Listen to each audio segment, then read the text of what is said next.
మత్తయి సువార్త 14:31. మత్తయి సువార్త 14:31. వెంటనే యేసు చేయి చాపి అతని పట్టుకొని అల్ప విశ్వాసి ఎందుకు సందేహపడితివని అతనితో చెప్పెను.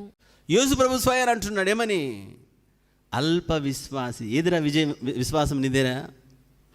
పేతురు, వచ్చావు, నడుస్తా, బానే ఉంది, విశ్వాసంతో అడుగు పెట్టావు, బానే ఉంది. అయితే ఏది విశ్వాసము?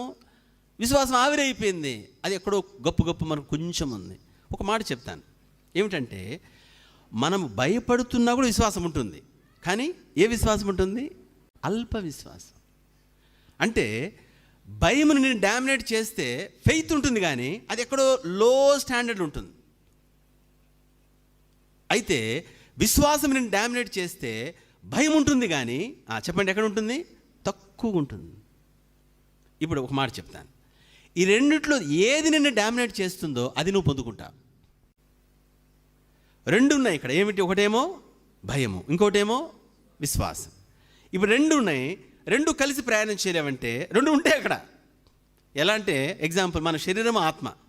ఇప్పుడు శరీరము ఆత్మ రెండు చెప్పండి కలిసి ఉంటాయి.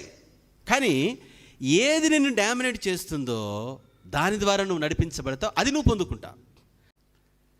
నిన్ను ఏది డామినేట్ చేస్తుంది? ఇది ప్రశ్న ఇక్కడ. ఏది డామినేట్ చేస్తుంది? భయం డామినేట్ చేస్తుందా? దేవుడు ఇచ్చేస్తారు అంటావు. అన్నా రాలేదన్నా, దేవుడు ఎందుకు ఇట్లా చేస్తున్నాడంటే దేవుడు ఏమన్నాడు? విశ్వాసం ద్వారా పొందుకోమన్నాడు. నువ్వు భయపడుతుంటే దినమంతా నేను మళ్ళీ విశ్వాసం ఉందంటావు. నో, అది కరెక్ట్ కాదు. కాబట్టి నువ్వు భయము డామినేట్ చేస్తుందా, విశ్వాసం డామినేట్ చేస్తుందా? అది చాలా ఇంపార్టెంట్. సరే, ఇప్పుడు భయం ఉన్నప్పటికీ ఇక్కడ విశ్వాసం డామినేట్ చేసింది. ఫస్ట్ పేతురుకు బయలుదేరాడు, నీళ్ళ మీద నడిచాడు. కొంత నడిచినాక, ఒరి నాయన, ఇది నీళ్ళ మీద నడవడం ఏంటి, ఆయన నీళ్ళ మీద నేను నడవడం ఏంటి, నీళ్ళలో మునగకుండా నడవడం ఏంటి, ఇక రకరకాల ఆలోచనలు వస్తూ వచ్చినాయి. అమ్మో అనేది చూస్తే నిజంగా గాలి వచ్చేస్తుందిరా, ఖచ్చితంగా నేను పడిపోతాను అనుకున్నాడు. ఎందుకంటే ఆయన సముద్రంలో పనిచేసేవాడు కాబట్టి ఏ గాలికి పడిపోతామో, ఏ అల వస్తే మనల్ని ముంచేస్తుంది అన్నీ ఆయన తెలుసు. సోదరుడే, సహోదరి, మనము అద్భుతాల్లో నడవాలి అంటే చాలా ప్రాముఖ్యమైన సత్యం ఏమిటంటే రెండు విషయాలు మనం చేయాలి. ఏమిటి రెండు విషయాలంటే? రెండు విషయాలంటే ఒకటి విశ్వాసంలో నడవాలి, రెండవది ప్రస్తుత పరిస్థితిని చూడకుండా యేసును చూస్తూ నడవాలి. చూడండి, పేతురు ఎలా బయలుదేరాడంటే, పేతురు, ప్రభువా నీవైతే నీళ్ళ మీద నడిచి నీ వద్దకు వచ్చుటకు నాకు సెలవేమని ఆయన అనగా, ఆయన రమ్మనగానే పేతురు దోణి దిగి యేసునొద్దకు వెళ్ళుటకు నీళ్ళ మీద నడిచాను. అంటే యేసు వద్దకు వెళ్ళుటకు నీళ్ళలో దిగాడు. ఎక్కడికి వెళ్తున్నాడు చెప్పండి? యేసు వద్దకు వెళ్ళుటకు. అంటే ఆ నడకలు ఏమిటంటే, ఆయన యేసుప్రభు అక్కడ ఉన్నాడు, నేను నడుచుకుంటూ ఆయన దగ్గరికి వెళ్ళాలి. అంటే ఆయనే చూస్తున్నాడు. హెబ్రీ పత్రిక 12వ అధ్యాయం 2వ వచనం దయచేసి చదవండి. మనము కూడా ప్రతి భారమును సులువుగా చిక్కులబెట్టు పాపమును విడిచిపెట్టి విశ్వాసమునకు కర్తయు. అది విడిచిపెట్టి అంటే ప్రస్తుత పరిస్థితిని, పాపాన్ని, లోకాన్ని, లోక సంబంధమైన దాన్ని విడిచిపెట్టి విశ్వాసమునకు కర్తయు దాన్ని కొనసాగించువాడునైనా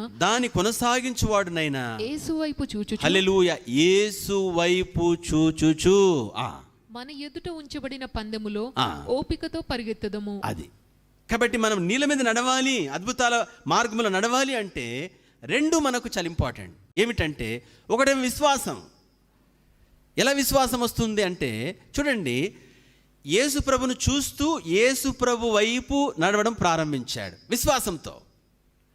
ఎందుకు విశ్వాసం పోయిందంటే, ఎందుకు భయం వచ్చిందంటే, అలలు చూచాడు. ఇప్పుడు అమ్మో అల వచ్చేస్తుంది, నన్ను ఖచ్చితంగా ముంచేస్తుంది, అయ్యో ఈ పరిస్థితి వస్తుంది, నన్ను నాశనం చేసేస్తుంది, అయ్యో ఈ గాలి వస్తుంది, నన్ను కొట్టిపారేస్తుంది, నా జీవితం అస్తిత్వం అయిపోతుంది, అయిపోయా నేను అనిపిస్తుంది. సోదరుడా, సహోదరి, మన జీవితంలో కూడా అనేక గాలులు, తుఫానులు అనగా శ్రమలు, ఇబ్బందులు, ఆ విధంగా అనేక ప్రతికూల వాతావరణం. ఎప్పుడైతే మనం ప్రస్తుత పరిస్థితి చూస్తామో తర్వాత మన దగ్గర ఉన్న డబ్బు కానీ, లేదా మన దగ్గర ఉన్న ఇన్ఫ్లుయెన్స్ కానీ, లేదా మనకున్న ఆరోగ్యం కానీ, మనకున్న ఇన్వెస్ట్మెంట్ ఏదైనా కావచ్చు. ఇది చూసినప్పుడు అయ్యో ఈ కొంచెంతో నేనేం చేయగలను, నా వల్ల కాదు, ఈ పరిస్థితులను ఎలా వెళ్ళగలను, నేను సాధించలేను.